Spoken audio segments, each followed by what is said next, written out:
अस्सलामु अलैकुम वरहमतुल्लाहि ताला वबरकातुहू। मुअज़्ज़ज़ सामईन, उम्मीद करता हूँ आप हज़रात खैरियत से होंगे। तो आज हम आपसे बात करने वाले हैं ईद उल फितर को लेकर, यानी ईद की नमाज हमें किस वक्त अदा करना है मस्जिद में और किस वक्त ईदगाह में। इंशाअल्लाह तबारक व तआला आप इस खबर को सुनने के बाद खुश हो जाएंगे, मचल जाएंगे। तो नाज़रीन करम, आपसे गुजारिश ये है कि इस वीडियो को आखिर तक ज़रूर देखें और ध्यान से समझें कि क्या बताया जा रहा है। कुछ भाई ऐसे हैं जो वीडियो को पूरा नहीं देखते, बस टाइटल पढ़ के कमेंट करना शुरू कर देते हैं कि फेक है फेक है। पहले मैं उनसे गुजारिश करना चाहूँगा कि वीडियो को पूरा देखें, उसके बाद ही कमेंट करें। तो नाज़रीन कराम, हम आपको बता दें कि इस कोरोना वायरस के चलते हुए ईद की नमाज होना और मस्जिद में अलविदा की नमाज होना, इस ताल्लुक़ से क्या ख़बर आई है हम आपको बताने वाले हैं।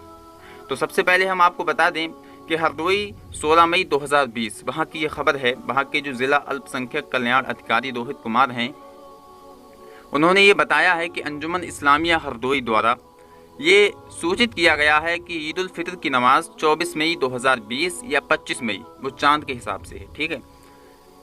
ईदगाह में समय सुबह 7:30 बजे और जामा मस्जिद में सुबह 8:30 बजे नमाज ईद की होगी।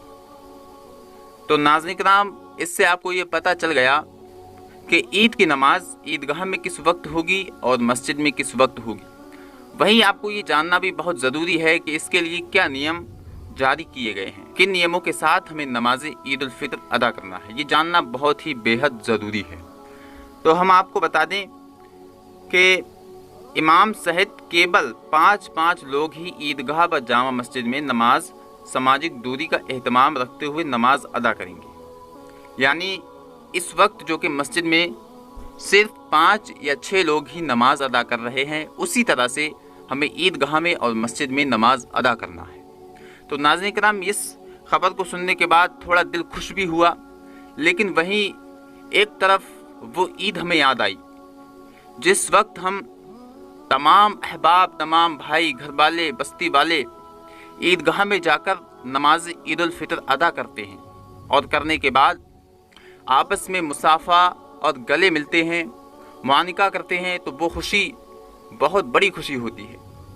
दुख इस बात का ही हुआ कि हम उस तरह नहीं कर पाएंगे, यानी कि एक दूसरे से एक साथ जो कि ईदगाह की नमाज में मुसाफा और मुआनिका करते थे, वो हम नहीं कर पाएंगे। और ईद की नमाज की खुशी मुसलमानों, वो खुशी है, बहुत ही बड़ी खुशी है। यकीनन हम 30 रोज़े रखने के बाद नमाज ईद अदा करने के लिए अच्छे अच्छे कपड़े, नए नए कपड़े, खुशबू लगाकर ईद उल फितर की नमाज पढ़ने के लिए ईदगाह में जाते हैं। लेकिन इस वक्त जो हुकूमत हिंद है, उसने मस्जिदों में नमाज पढ़ने से रोक दिया है और ईद उल फितर की नमाज ईदगाह में जाने से भी रोक ही दिया है। 4 या 5 लोग पढ़ेंगे तो क्या पढ़ेंगे। मेरा मतलब है कि वो खुशी हासिल नहीं हो पाएगी। तो नाज़रीन कराम, मैं एक सवाल हुकूमत हिंद से ये करना चाहूँगा कि क्या ये कोरोना वायरस सिर्फ मस्जिद में या फिर ईदगाह में मुसलमानों की नमाज में ही दिख रहा है? क्या उन्हें दूसरी जगह ये कोरोना वायरस नज़र नहीं आ रहा? उन्हें लंबी लंबी लाइनें जो शराब की भट्टियों में लगी हैं, उसमें उन्हें कोई कोरोना वायरस नहीं नज़र आ रहा है। सिर्फ और सिर्फ उन्हें मस्जिद में और मस्जिद के जो नमाजी हैं, नमाज पढ़ने जाते हैं, उनमें कोरोना नज़र आ रहा है। नाज़रीन कराम, क्या उन्हें वो लोग नज़र नहीं आ रहे हैं जो इस वक्त ट्रकों में और तरह तरह के पैदल भी आ रहे हैं, लोग सफ़र कर रहे हैं, भीड़ की तरह आ रहे हैं? क्या उनमें उन्हें कोई कोरोना वायरस नहीं नज़र आ रहा है? सिर्फ और सिर्फ उन्हें नमाज में कोरोना नज़र आ रहा है।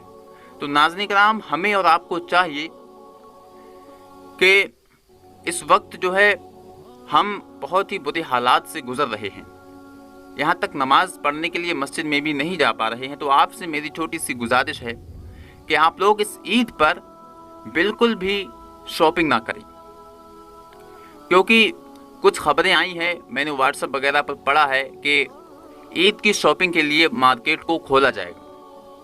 और उस खबर में ये भी नीचे लिखा था कि दोस्तों, ईद की शॉपिंग करने आप लोग बिल्कुल ना जाएं, क्योंकि ईद की शॉपिंग करने आप जाएंगे और वहाँ पर जो CCTV फुटेज आपके ले लिए जाएंगे, वहाँ पर जो कैमरे लगे हुए हैं, उन कैमरों में आप नज़र आएंगे। मुसलमान का तो अंदाज ही अलग होता है, और मुसलमान जब शॉपिंग करने जाएंगे तो वहाँ पर उनकी फ़ोटो कैद हो जाएंगी, फिर सरकार के सामने वही फ़ोटो वायरल की जाएंगी फेसबुक व्हाट्सएप के ज़रिए, और उन पर यह हेडिंग लगाई जाएगी कि कोरोना को बढ़ाया मुसलमानों ने। वो कैसे? नीचे ये लिख दिया जाएगा कि ईद की शॉपिंग करने गए मुसलमान, उन्होंने बढ़ाया कोरोना। अल्लाह अकबर कबीरा। सब कुछ मुसलमानों को टारगेट किया जा रहा है। नाज़रीन किराम, आपसे बस यही गुजारिश है कि आप जो है अपने घरों में रहें। जब हम नमाज ईद अदा नहीं करने जा सकते, जब हमें ईद की नमाज पढ़ने के लिए हमें नहीं जा सकते हम, तो फिर हम शॉपिंग करने क्यों जाएं? किस लिए शॉपिंग? किस तरह की शॉपिंग? कहाँ की शॉपिंग? हमें शॉपिंग नहीं करना है, बल्कि हमें अपने उन्हीं कपड़ों में जो हमारे साफ़ सुथरे बेहतरीन धुल के कपड़े वही पहनेंगे जो हमारे इस वक्त मौजूद हैं, ना कि हम नए कपड़े सिलाएं, नई चप्पलें खरीदें, कुछ नहीं। सिर्फ और सिर्फ घर पर रहना है। ये एक तरह का जो है, क्या बताऊं मैं, कि मुसलमानों के पैसे को हड़पने का भी ज़रिया हो सकता है। यानी कि जो मुसलमानों के पास पैसा बचा है, बाकी है, उन लोगों के लिए जब ये नोटिस जारी किया गया है व्हाट्सएप फेसबुक पर, मैंने देखा है कि मार्केटों को खोल दिया जाएगा। तो नाज़रीन किराम, हमारे कितने मुसलमान भाई होंगे जो वो मैसेज पढ़कर मार्केट चले जाएंगे, वहाँ से हज़ारों की सौदा खरीदेंगे। यानी कपड़े और जूते, तरह तरह के लोग चीज़ें ख़रीदते हैं, लेकिन हमें इस बार ना ही कपड़े ख़रीदना है, ना ही जूते ख़रीदना है, बल्कि हमें अपने पुराने साफ़ सुथरे कपड़ों में ही नमाज ईद अदा करना है। जब हमें वो ईद की खुशी नहीं मिल सकती, तो हमें इन कपड़ों की खुशी नहीं चाहिए दोस्तों। तो मैं आपसे यही गुजारिश करूँगा दोस्तों, संभल के रहिए, पैर को फूंक फूंक कर रखिए। बहुत ही नाजुक इस वक्त दौर चल रहा है। लोगों की नज़रें सिर्फ़ और सिर्फ मुसलमानों पर हैं। कहीं ये कहा जा रहा है कि मुसलमान थूक लगाकर फलों पर, ठेले पर जो फल हैं उन पर थूक लगाकर बेच रहा है। अल्लाह अकबर कबीरा। इन जाहिलों की अक्लें मर गई हैं, अक्लें घास चरने गई हैं। क्या सिर्फ इन्हें मुसलमान नज़र आ रहा है? और मैंने तो एक वीडियो दोस्तों ऐसा देखा, मैं उसको क्या बयान करूं। ये यूट्यूब है, यहाँ से मेरी वीडियो हटा दी जाएगी, इसलिए मैं वो बातें आपके सामने पेश नहीं करूँगा। दिल में बातें तो बहुत आती हैं नाजरीन, लेकिन आप लोगों को पता है कि मुसलमान के लिए एक्शन बहुत जल्दी लिया जाता है, इसलिए यहाँ पर बहुत एहतियात के साथ बोलना पड़ता है। नाज़रीन किराम, ये सब आप समझ ही चुके होंगे। फेसबुक और व्हाट्सएप आप उम्मीद करता हूँ ज़रूर यूज़ करते होंगे, और वहाँ पर जो मुसलमानों के ख़िलाफ़ जो ख़बरें आ रही हैं, किस तरह की आ रही हैं? बिल्कुल बेकार, जाहिलाना। क्या कोई मुसलमान ऐसा होगा जो कि कोरोना फल के ज़रिए दूसरों तक पहुँचा दे? ये लिख रहे हैं लोग, अपने अपने स्टेटस पर लगा रहे हैं कि मुस्लिमों ने कोरोना को फैलाया फलों में थूक लगाकर। अब नाजरीन आप ही बताइए, जिस शख्स को कोरोना वायरस होगा, जिस शख्स को कोरोना होगा, क्या वो अपना इलाज कराने नहीं जाएगा? क्या उसे अपनी ज़िंदगी प्यारी नहीं है? अरे दोस्तों, अगर उसे कोरोना होगा तो वो अपना इलाज कराएगा ताकि वो अपनी ज़िंदगी बचा सके, ना कि वो अपनी सब्ज़ी और अपने फल फ्रूट ठेले पर बेचेगा। ऐसा नहीं करेगा, क्योंकि उसे भी अपनी ज़िंदगी प्यारी है। दोस्तों, ये अजीब अजीब मेन स्ट्रीम मीडिया, गोदी मीडिया, ये कुछ नहीं दिखाते।